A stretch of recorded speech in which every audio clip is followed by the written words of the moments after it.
Design Center. We want to be your jeweler. Saturday, bloody Saturday, except for when it comes to the Montana schools. What's up, everybody? Big Sky Breakdown, SkylineSportsMT.com.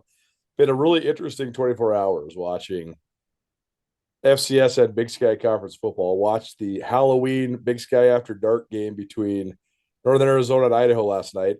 The power literally went out in the middle of a play. Did you see this? The power of the Sky Dome went out while Northern Arizona's were going for two. They catch it, but then there's no way to review it because there's no lights. So the refs are confused for like 5 minutes over if it's good or not, because the guy, when the lights came back on, the guy has the ball in the end zone, but there was no way to like prove it because it was fully pitch black in the walk-up Sky Dome. It just safe. It's really safe. But then Idaho comes all the way back and wins in overtime. So NAU is in a little bit of a free fall right now. And then you get to Saturday and Cats take care of business. They cruise, more like crush, 55-7. Montana goes up big early and then basically puts it in, I'm not even going to say cruise control, more like neutral. But they win pretty decidedly against Weber State, and they're now 9-0, 38-17 the final from Ogden, Utah. And then you watch the rest of the country right now, and it's just total mayhem. South Dakota State loses to completely downtrodden, at least previously, Illinois State. South Dakota whoops North Dakota, but then North Dakota comes screaming back, but South Dakota holds on for a 26-21 win. NDSU got a little bit of resistance from Youngstown State, but they end up pulling away for a 38-30 win. And right now, as we record this, about 5 o'clock on Saturday evening, Tarleton State is down 10. They were down 18 to Abilene Christian. They were down 10. UC Davis losing to Idaho State with 6 minutes to go in the fourth quarter. And the only game that's going about how everybody thought it was going to be is Sacramento State. They're crushing Eastern Washington 35-13. So what do you make of all of this pandemonium, and how much does it help the Cats and the Grizz that the rest of the top 10 in the FCS is falling apart around them? Yeah, it's great, man. It's good for college football. I mean, I always love a little bit of parity. I'm not going to say that when the big dogs lose, it's necessarily good for the landscape of the playoffs per se, but also if everyone loses, you can survive it. It's okay. So definitely helps the Cats and Grizz for sure. South Dakota State appears to be in a true free fall. We'll see if they can hang on, man. But they absolutely might miss the playoffs if they lose. They were 7-0 and now they've lost 2 straight. But they play Illinois State next week. They still have to play North. Well, they'll make the playoffs then if they were 7 and 0. But not if they don't win again. They might not win. Yeah. Without Chase Mason, I mean, they looked awful today. I mean, Indiana State is the single worst team I have seen in person. Indiana State whooped their asses. Like, they can't function on offense, man. They had 1 first down in the first half. Woof. Yeah, not good for them, but I think they could sneak in. I mean, they just got to get one. They got to get one more win, basically. Yeah. Well, I mean, 7 wins for a team like that, they'll put them in the in the teens. Depends on who else is there. I mean, there's a lot of scenarios that could play out. Like North Dakota lost for the 3rd time today. They're probably going to lose in Fargo next week to North Dakota State. I can't remember actually if that's in Grand Forks or Fargo. But either way, they're going to lose to NDSU likely, right? So then they got 4 losses. So basically, South Dakota State, North Dakota, the last game of the regular season is probably going to be for a playoff spot. Wow. Yeah, that's too bad for the old Jacks, but it's definitely good for Cats and Grizz. So it's good for the Cats and the Grizz on one hand because it helps boost them up, but it also hurts their playoff resumes because those are their quality opponents. The Cats losing to South Dakota State and the Grizz beating North Dakota. So how do you weigh that? Yeah, sure. But, I mean, the Grizz hold their own destiny. They go undefeated and nothing matters. Right, the 0 in the loss column is all that matters, right? It's all that matters. I mean, for the Cats, it's like, I mean, they're passing the eye test. If you start beating teams 55-0, it's like you're probably going to stay pretty high in the rankings. And then, like we talked about, we'll see how the committee judges Cat Grizz as far as in totality of how they weight that loss for whatever team loses.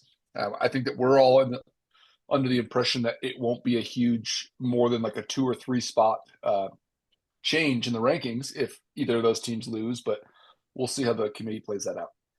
That's the other thing is that these teams that the Cats and the Grizz played in the out of conference, them losing might hurt their strength of schedule for right now.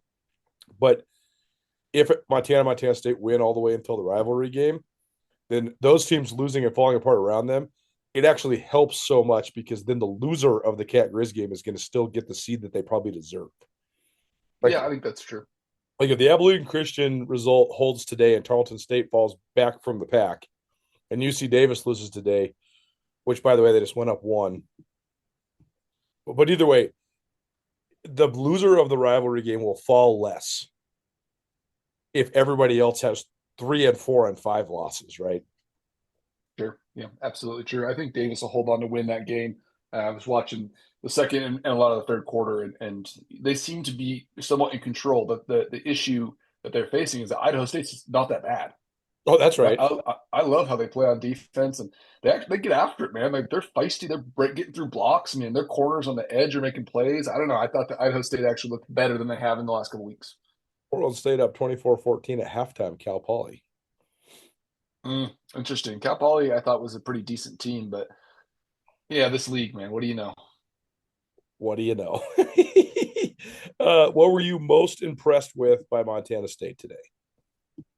Well, I mean, they just bulldozed them. How about just the way that they started the game? Yeah. Yes, Smacktown. I mean, Chase McMillan has the big hit. Carson Williams has the big hit. Bryce Grebe has the big hit. Caden Delor had a big one. I mean, they were just popping. Yeah, they were bringing the hat for sure today. Honestly, I thought that Lamson continues to impress, man. I mean, he underthrew a couple deep balls that probably could have been long touchdowns, but still, I mean, over 300 yards passing, crazy efficiency still. And if you're throwing the ball and complete more than 70% of your passes, I mean, you're going to win a lot of football games. They were able to run the ball effectively. I mean, Lamson's tough as nails. I thought a couple of his scrambles were, sometimes you worry. Sometimes you'll watch someone like Keely Yacht, who's so tough for the Montana Grizzlies and can lower the shoulder and bring the bang, but you kind of grimace. You're like, man, hope that guy doesn't get hurt. When Lamson does it, I kind of feel like he can take it. Like it's just a little bit of a different body type. He's just got a little bit of a different pop to him. So that piece, it's not quite as much of a panic when he scrambles. And I thought they looked pretty good up front on both sides. And obviously the turnovers they were able to cause in the second half really avalanched the game. A couple young guys making big plays. The big man touchdown, 90-yarder or something. That was awesome, man. That guy was cooking. I love seeing Talon Marsh score. Who doesn't love a big guy touchdown, especially from that distance? Yeah, it makes all of us 6'1", 275-pound guys feel pretty good. Yeah. Me and Talon are built quite similarly. And when he first broke out, I was like, oh man, he's gonna get some yards. And then I was like, oh my God, he's gonna score. He's actually gonna score. The sideline celebration and them like whipping the towels and cheering him on. Somebody's got to make that into a GIF or a meme or whatever the kids call them. Like that is just. Yeah, I mean, it was the most deserved unsportsmanlike penalty of all time. Right. I mean, like if you don't get one, it's wrong. Like you have to go get one. Like, empty the benches. He can't care, right? No, not at all. I mean, the way Talon Marsh is built, I don't know. Maybe he was littler when he was younger, but like, there's no way he's touched the ball in a game unless it was a fumble recovery. Yeah, I don't think so. Like we got to ask. He has not scored a touchdown. He had a football. Oh, we got to ask. I'm sure he has back in the day. I mean, dude, that guy was cooking. His feet were flying, man. He was running. Absolutely cooking. No doubt. Yeah. Yo, Tara, what up, E? What's going on? Man, those are some nice medals. Yeah, man, these are hard to come by. Yeah, well, I've got 2 of them. Well, that's nothing like going to March Madness, though. We did go to a national championship. Okay, guys, whatever. Let's just get on the Montana party bus and head over to Press Box for lunch. Yo.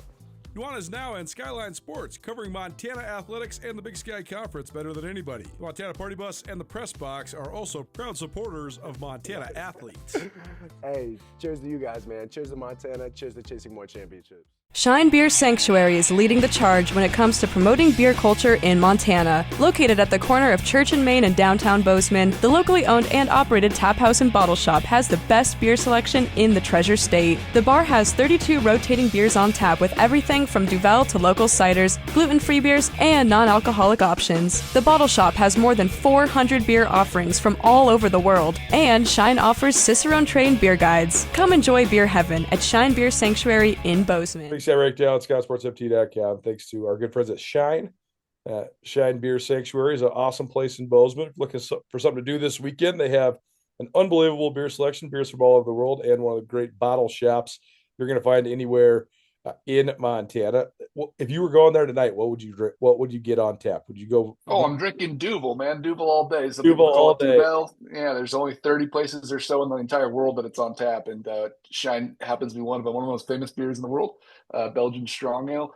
most carbonated beer in the world. If I was at Shine, I'd be drinking a Duvel right now. No doubt. One of the best presents Brooks ever got me. He got me a Duvel pack for Christmas with a Duvel cup. I still use the cup all the time. It's like, hey man, go to Shine. I guarantee they have them in stock right now. Oh, yeah. Like different artist iteration every holiday season. So go check it out. Shine downtown in Bozeman, Beer Sanctuary. Great friends of ours. Appreciate them for their continued support of us here at the Big Sky Breakdown. The consistency about Montana State is what is so impressive to me, especially defensively. Like, for sure. Even when they were up 55-0 and they were playing the third string, and Northern Colorado still had some of their ones and twos in, and Montana State was just grinding to try to get a shutout. I mean, that last touchdown, the only touchdown drive for Northern Colorado, it took like double-digit plays for them to get in because they were just trying to preserve it so much. Like the standard and the amount that they have them play it at is super impressive. And Montana State, for all these years that we've covered them, they've almost always been good to great on defense, and especially the front seven and even the spine of their defense. It's been very rare that they've had corners that are like the ones that they have right now. They've had some flossy guys who can run and have ball skills that I don't know if they've ever had. I don't know if we've covered a team that has corners that are like this, though. I mean, those guys are feasting. Feasting. They're young dudes, and I'd have to, of course, I haven't seen all 150 teams play in the FCS. There's no way it's not the best secondary in the country. I mean, it's the best secondary in the Big Sky by a long shot. And by a long shot. I mean, the safeties are elite, but then you talk about the corner play, man. It's like those dudes are dogs. And we're not talking about just the big hits, just the mentality and the physicality that they bring to it. Yeah, they're making big hits in open space, but also, man, they play the ball well. I'm just couldn't be more impressed by those guys. Well, it's such impressive recruiting.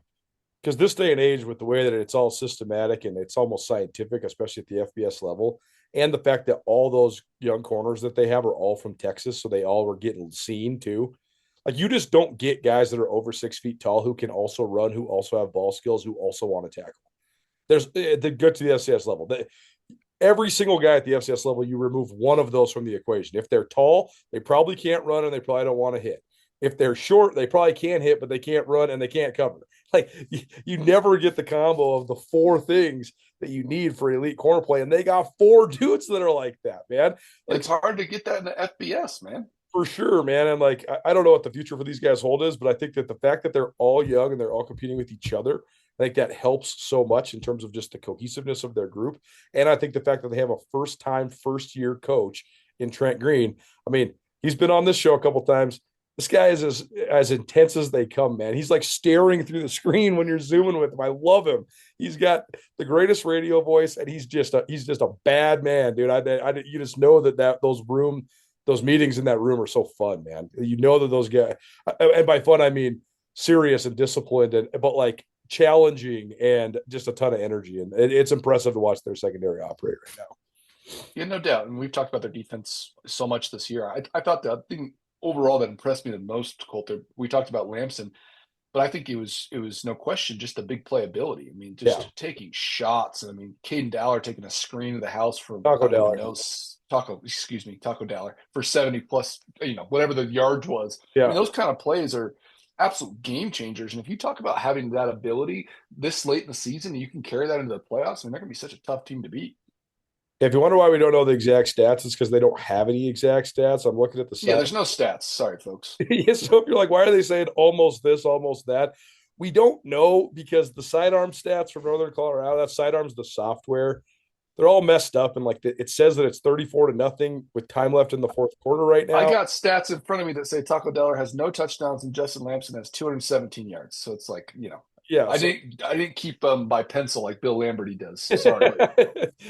The stats that I can report: the Taco Delor touchdown was a 67-yard touchdown. That was pretty close. Rocky Lencioni continues to impress. He had his fourth touchdown in the last month or so. That kid's awesome, man. Dude, what do you think of that cool play that they run where it's like the tight end reverse that he scored on 3 times? It's a great play. Cool. But talk about weight room development. Look at that dude. For sure. I mean, this is dude, we talk about school. We talk about this all the time. I don't understand why they don't do it more. Like, you have a kid who is a 6'3", 205-pound receiver in high school. why like try to make him struggle to just stay between 205 and 215 and get faster? It's way harder to get faster and stay the same weight when you're a young man than it is to just get stronger. Like, just be a fast tight end. Just put on, he's not crazy big yet. He's only probably like 220, but he's going to be 230 and then he's going to be 240. And like, it's just easier to do that, right? Like, there's been, it is. You got to have the right body type. He's got the developed lower body that helps. No, you do. But like, we've talked about this with a lot of the guys that play safety for the Grizz the last couple of years. Like Garrett Graves, they should have just made him play linebacker, man. Like, he's a 6'2", 215-pound safety, and he could do it. He was a good player, but like, what if he was a 225-pound linebacker? Now he's like, he's got sideline to sideline speed. He becomes like Herbert Gamboa from back in the day, right? Or not all programs can do it, but the Cats, as we continue to talk about the physical development of all these teams, it's the biggest edge that they have over any of their opponents in the country besides, the top four. Yeah, no doubt. Big Sky Breakdown probably presented in part by Jewelry Design Center. Jewelry Design Center wants to be your jeweler for life. Check them out in Missoula, across from the Montana Club on Brook Street. Also have locations in Kennewick, Washington, the Tri-Cities, as well as in Spokane as well. Jewelry Design Center, your jeweler for life. Okay. What was the most impressive part about the Grizz today to you? Well, they're stick to itness, and they continue to be insane on offense. All the defensive penalties in the first half were, obviously you can call it concerning or whatever. It was just a good game plan by Weber to have. Yeah, they were just baiting. They were just baiting. Yeah. Exactly. It was like a 1-2.5 count, right? Like you just get it on a hard count, and it's just good quarterbacking. But I didn't think it was like some major flaw that the Grizz were exposed by. So when you talk about like defensively, yeah, they had plenty to clean up. But I thought on offense, they continue just to be elite. They could taking the big shots. Bohannon coming in and getting those, 3 big catches. He probably had 100. Again, the stats are not up for this either, I don't think. Maybe they are 135 yards. Yeah, Bohannon had 3 for 131. That's accurate. There you go. Yeah, yep. So, that was a big game for him. And then you saw some tight ends get in action. You see Evan Schaefer score. I thought that the Grizz just looked so confident and steady throughout the whole thing. This kind of game, like Montana State needed to go win by 50. Yeah. They needed to go crush and knock somebody out. And I think Montana was feeling really good about going to win 31-17. And then, the score ends up what it is. But I think that they wanted to, maybe not give up one of those touchdowns. But overall, I thought that they controlled the game with exactly the way that they wanted to. And I thought that was a pretty thorough win throughout. Well, that's right. And they got out to the big lead, and then they played everybody for the middle 2 quarters. For sure. And then once they pushed it to 3 scores in the fourth, then they said, okay, we're taking the Holy Trinity out, Gilman and Wortham, putting them on the sideline. But we're leaving our number 1 defense in. Go get us 2 more stops. We'll let Jake Jensen and the boys, Stevie Rocker and these guys run it out on the other side. And then they just slammed the door. The other thing that I noticed, first of all, Weber did a bunch of stuff to throw Ayat off and confuse him and confuse his timing, and yet he still stayed hot. Like, he probably played his worst game of conference, and he still threw for 296 yards. Right, yeah. Not super efficient, but still lit it up. Yeah, lit it up, and the fact that they're getting Schaefer involved in the pass game now just gives them one more weapon. Certainly, Weber was keying big time on Wortham, which then what's that mean? Well, then Gilman goes crazy, 122 yards and averages 10 yards a carry. So I think that is the game plan. I thought it was smart by Weber. I think that when everyone talks about it, like you take away this, then they go to this. You take away this, you go to that.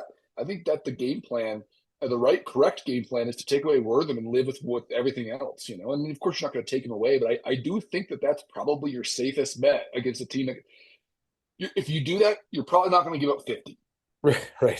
So it's like, so you can hold them maybe to 38 and hang on for dear life. But I do think that was probably a smart game plan. Yeah. Well, and, Gilman can absolutely score 50-yard touchdowns. But if you get all messed up with Wortham, he's going to score 50-yard touchdowns back-to-back possessions, and then you're just dead. It's exactly what happened with Sack, right?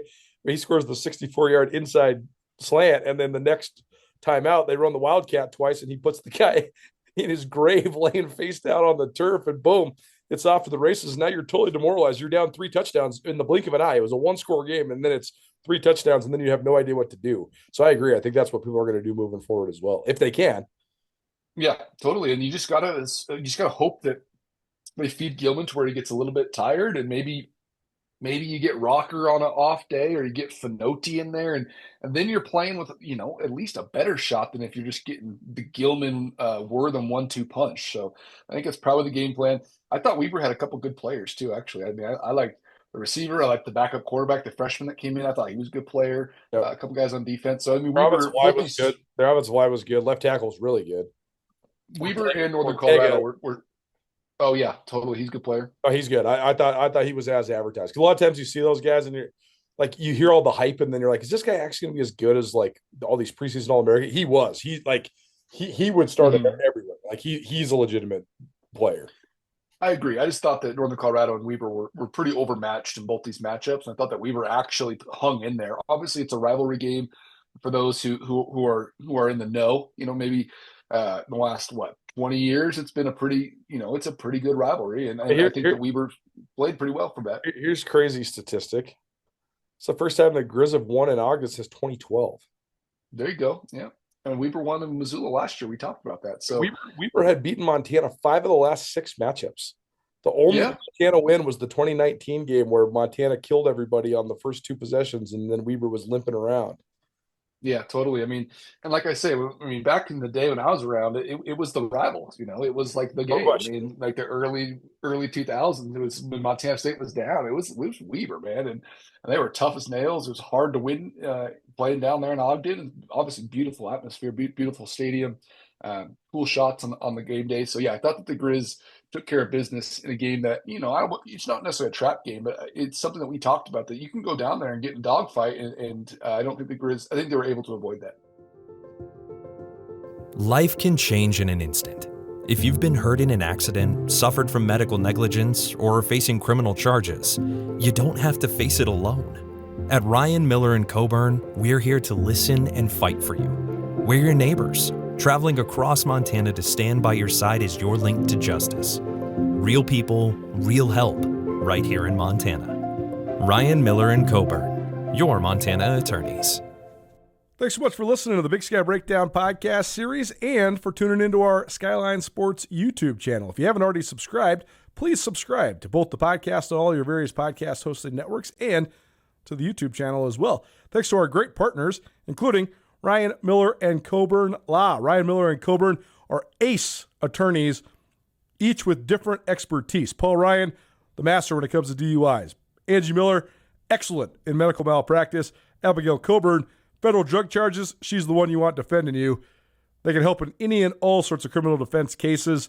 They have a live answering service that's available 24 hours a day, 406-542-2233. You can also visit rmcattorneys.com. Ryan and Miller and Coburn, your Montana attorneys. Let's hear from RMC right now. How about just your connections to Missoula? What's kept you here for, most of your life, right? Yeah, no, I love Missoula. I went to grade school, middle school, and high school here, and ultimately graduated from the University of Montana. My family's here, so many of my friends, people that I see. It's such a great feeling. I think people that know Missoula, whether you grew up here or whether you've moved here, they understand this is such a magical place. The people are so friendly. It's a safe place. I got to raise my daughter here, and just see the development of Missoula and its growth, which is great. But it's still small town to me. And I know, the places that I go, if I want to go get taco treat, I've been getting taco treat for probably 40 years, and that's where I want to go. But just so many friendly faces and people probably is what really keeps me.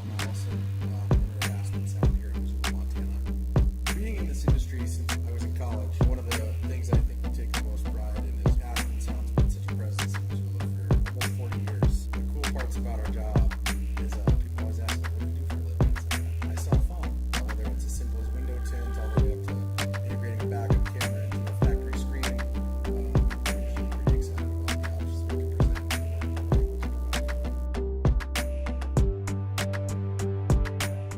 Big Sky Breakdown probably presented by Aspen Sound. The colder winter right around the corner. Go get yourself an automatic car starter at Aspen Sound. They're located in Missoula on Broadway. Also have a location in Coeur d'Alene as well, and locations all across the Northwest.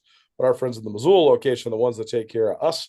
Appreciate Aspen Sound for the continued support. All right, what'd you make of Taco Delor getting hit super hard, but then bouncing back and having such an explosive game after that? Because he scored 2 touchdowns after getting dinged a little bit.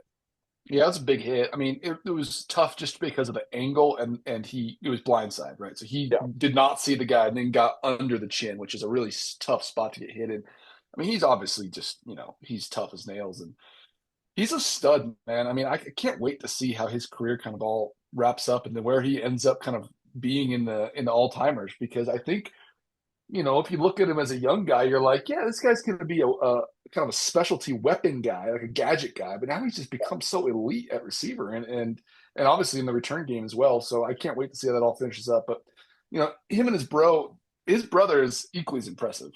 His brother is the most impressive guy. Because what Taco's doing is only slightly ahead of what the expectation was. Like, he's the Gatorade Player of the Year. I mean, he's the best player in the state of Montana, and he was electric right out the gates. Caden, first of all, was like a package deal. A lot of the people recruiting those guys didn't think Caden was good enough, and Choate took them both to get Taco. But then Caden builds himself up, breaks onto the field right away, was as good as Taco in terms of like a position player. And then he gets hurt, and then he gets hurt, and then he gets hurt. But he is the leader of their defense. Caden is. I mean, he's the captain. He's their leading tackler. I mean, he is so impressive. I mean, I've been like filling out my all league ballot in my head, like seeing, okay, where do I need to look for some guys that are good? But there's some I just got written in pen. Caden Delor is written in pen at strong safety right now for me, for first team All Big Sky from everything I've seen so far this year.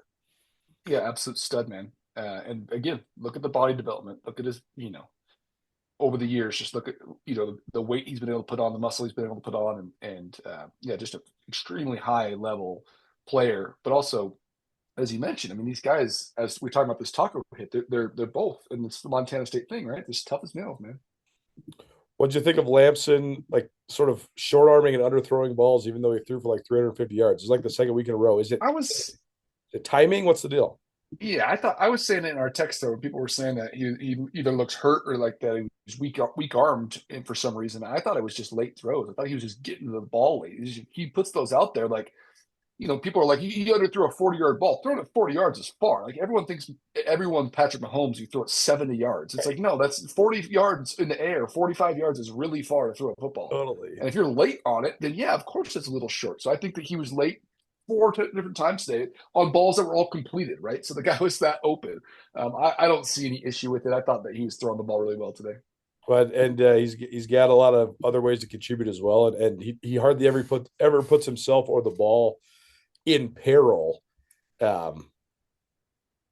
Even with the last 2 weeks, the timing being a little bit off.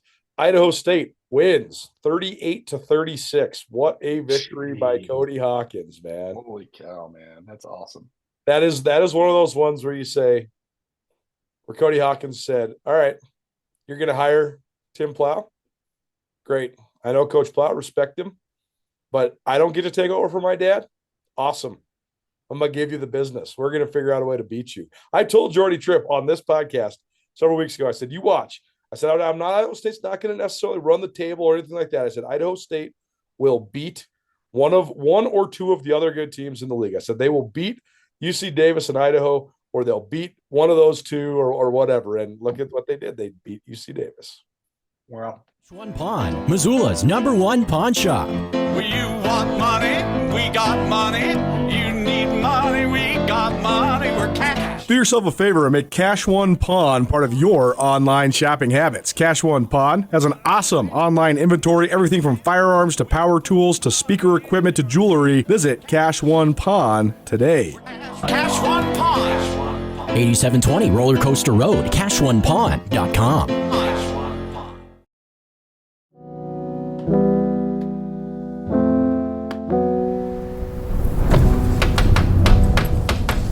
Hello, my name is Kelly Ayat, quarterback at the University of Montana. In the off-season, it's important to do everything you can to prepare for the season. In high school, that means funding your program. In my experience, Vertical Raise is the ultimate online fundraiser platform. They'll broaden your reach of your fundraiser and bring in more money than other platforms. And there are no sneaky or hidden fees like other companies. If you're trying to raise money for your program, reach out to Vertical Raise today. We were talking about Lamson's arm strength, Colter. Yeah. You know who doesn't have an issue with arm strength? It's the guy on the other side of the divide. I mean, Ayat is ridiculous, man. Man, he's got an absolute cannon. Dude, how about the fact that there was so many questions of if he could actually even throw the deep ball? Like at the spring game 2 years ago, they did those situations right before halftime where it was basically him with the third string offensive personnel versus the first string defense. And they literally made him throw deep balls to the end zone to see if he could complete one. And they gave him like 7 or 8 chances. Like they literally gave him a redo after he went 4 and out, and he couldn't do it. And last year he had so many throws where he was like glitching and double pumping and stuff, and he couldn't do it. It's almost like in the minute he realized that he can just be a gunslinger and he's never going to get pulled and he is the man, he just like transformed. And it was like, oh my God, this guy's got the best arm for anybody that's played for the Grizz since who? Craig Oakes? Drew Miller? I mean, those absolute pills, man. It's crazy because it wasn't even like that. Like during fall camp, the very first day I went to fall camp, I was like, oh man, the Grizz are screwed. I can't do it. He can't get the ball off. He throws it terrible. As fall camp went along, better, but still was like, I thought he was going to be just like an average to above average guy coming in. Ever since North Dakota, this guy looks like a freaking CFL pro. It's crazy what he's become. Are you surprised by that?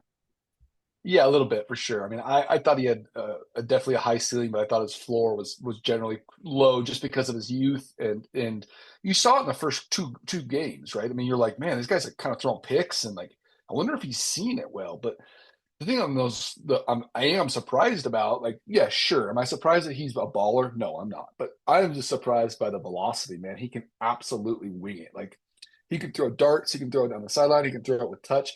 But he had a couple balls today that were just like that ball he threw to Evan Schaefer in the end zone. It's like 65-mile-an-hour ball. It's just a wigging it. Yeah. I mean, it's unfair to say this, but he looks like Aaron Rodgers. Like when he rolls it out like that and he throws like that short motion dart, like he did to Schaefer into the pocket. I mean, it's pro level stuff, man. I'm not saying he's NFL, but I mean, he's as good as like Davis Alexander, and Davis Alexander is a starting quarterback in the CFL right now, right? From Portland State. Sure. He's as good as I've seen in a while, man. He really is. And then he continues, and maybe he's just on an absolute heater and he'll come down to reality, but I don't know. This might just be how you could make that happen though. Right. Yep. I don't know. I think you should probably try to. I think the thing that like actually held him back last year is that he does have natural. Like he's got the natural, like, you know, he is a hype guy. And then he would try to do that last year and they tried to suppress it. And then him and Fife were like having this weird bad romance or whatever the hell was going on last year. But now it's like he knows that he's the dude. Like he is the chief. For sure. Like he is the chief. Somebody texted us that actually because Schmidt anointed him the Grizz Nation's tribal chief, and he's got like the Roman Reigns graphic. You will acknowledge me. KLEE means the chief. That's what it means in Hawaiian. So I thought that was pretty cool. It's really cool. It's great to see young people actually rise to the occasion. And you know, if you're a senior or whatever, it's like, yeah, if you're Michael Wortham, I'm less surprised. If you ask me, am I surprised by this? It's like, I'm less surprised by Michael Wortham than I am Keely Ayat, and right now he's absolutely dealing, man. And if this Grizz offense stays like this, again, we're talking about this collision course between Cats and Grizz. Well, yeah, that's going to be like World War 187 or whatever the rivalry's at. But after that, the playoffs, I mean, they might meet again. If South Dakota State's out of this thing and then they get seeded right, we might have a Cat Grizz national championship, and it's going to be in Nashville, and it might go all the way off. Let's go. I can't wait. Anything else to add on these two? We're doing this early, by the way, for our loyal listeners, because last week we didn't get around to doing one until Friday. We still had several hundred of you guys listening, but we want to get the content out there quicker. And also, like today, because the games were at the exact same time, we could watch them both intently. Wanted to get you the takes. So that's why we're sometimes that's why we haven't done it sometimes, is because like I have to watch them back, and then I need to watch both of them back, and it takes like 2 days to get through it. And then you're busy on Wednesday, and then we just do it. So we're trying to get today when we can. I think this is the right move. Yeah, no doubt. Okay, anything else to add on either side of this? You go Grizz first. Any other thoughts on the Grizz? I mean, No, I thought that the Grizz looked polished and as they should. I continue to love Tanner Huff on special teams. I mean, gosh, get this guy an All-American nod, right? Oh, yeah. He's first team All-American special teams. He's having one of the greatest special team seasons ever, dude. But yeah, I mean, Coach Elk said a couple weeks ago he's the highest graded kick player he's ever coached. Wow. Maybe put him in on defense. Just a thought. I don't know. Just maybe play him. I like Cade Cutler and Cade Boyd. What does he have to do to earn a spot? I mean, he gets like some little reps on defense, but he doesn't. He doesn't. I know. Just give him a shot. He can clearly run it well enough that he can make it up. He's a state champion in the 100 meters. He can absolutely run. So, yeah, continue to love him. And, I think the Grizz offense is obviously still impressive. How about the Cats? Anything else to add on the Cats? Yeah, give me the corners tackling in open space on loop. I'll eat it for breakfast, lunch, and dinner. Last point I got to make is that the Colin Amick hype is real. He's really, really good. I watched him very intently today. Right tackle for the Grizz. He got thrown to the Wolves based on circumstance as a redshirt freshman because Everett Johnson got busted up. And credit to the coaches because they could have just reshuffled. I mean, they got 6 seniors. They could have reshuffled it and played another guy out of position. But instead, they're saying, "Okay, you're our power tackle of the future, but you're our power tackle of right now." And I think that's really helped the run game big time. And when they're on the left hash and they run to the right, and especially when they run counter to the right, and they can pull Liam Brown. And then Amick is the guy here, and Schaefer's the guy on the outside, and Finch is the guy in the slot. Good luck to the other team. That's a lot of Bam Bam Bigelows out there busting heads. Pretty fun to watch them run that. They hadn't run counter for all season until the last 2 weeks. Now they've been running it to the right side when they're on the left side of the field, and that's Eli Gilman's sweet spot. So good luck everybody else if the Grizz are going to do that down the stretch here. Dude, running counter with Gilman and they're efficient, like a good right tackle is as good as it gets for him. I mean, that is his sweet spot. It was made for him. Literally made for him. Yeah, man. He's like poor man's Emmitt Smith or something like that. It's fun to watch. That's good. Emmett's decent. The comp of what he is unfair. It's unfair. He's Walter Payton. Yeah. He's just, but like no one's Walter Payton because Walter Payton is superhuman. Like Walter Payton can take, Walter Payton had 400 carries a season for 13 straight years. I mean, he's the greatest running back in the history of football. But like Gilman is Walter Payton in the way that he moves and stuff. Interesting. I want to figure out a modern day one. I'll think of it. Maybe we'll do it on the next pod. I'll have to think of it. Josh Jacobs comes to mind quickly, but Gilman's got like the AP stutter step. Yeah, but he's not long like that. No, he's not long like that at all. So the choppiness, he does have a nice stutter step, but gosh, I'll think of it because he's just, you got to think of his body type and then his explosion in the open field, but his patience. Yeah, I'll think of something. Thanks for breakdown. SkylineSportsMT.com. Thanks to our great friends at Town Pump. Town Pump's kept us fueled up all season long. Our man Tom Stuber was in Greeley today. We could not make it down to Ogden, but we'll certainly be on the road a few more times. Brooks and I going to Bozeman for the UC Davis game against the Bobcats. And, of course, we'll have all of our crew in Missoula for the rivalry game, and that'll all be courtesy of Town Pump. Town Pump, Montana's best for more than 6 decades. Thanks for being here, man. Good to see you, and we'll talk next week. Happy Saturday, everybody. Join Town Pump's Pump It Up Rewards Plus program and never pay full price for fuel again. Save 5 cents on every gallon every day at any Town Pump across Montana. Plus, earn and redeem points on your favorite in-store items to get free stuff with our clubs. Stop in and pick up a rewards card. Download the Pump It Up Rewards Plus app today. Or visit townpump.com/rewards to register and start saving.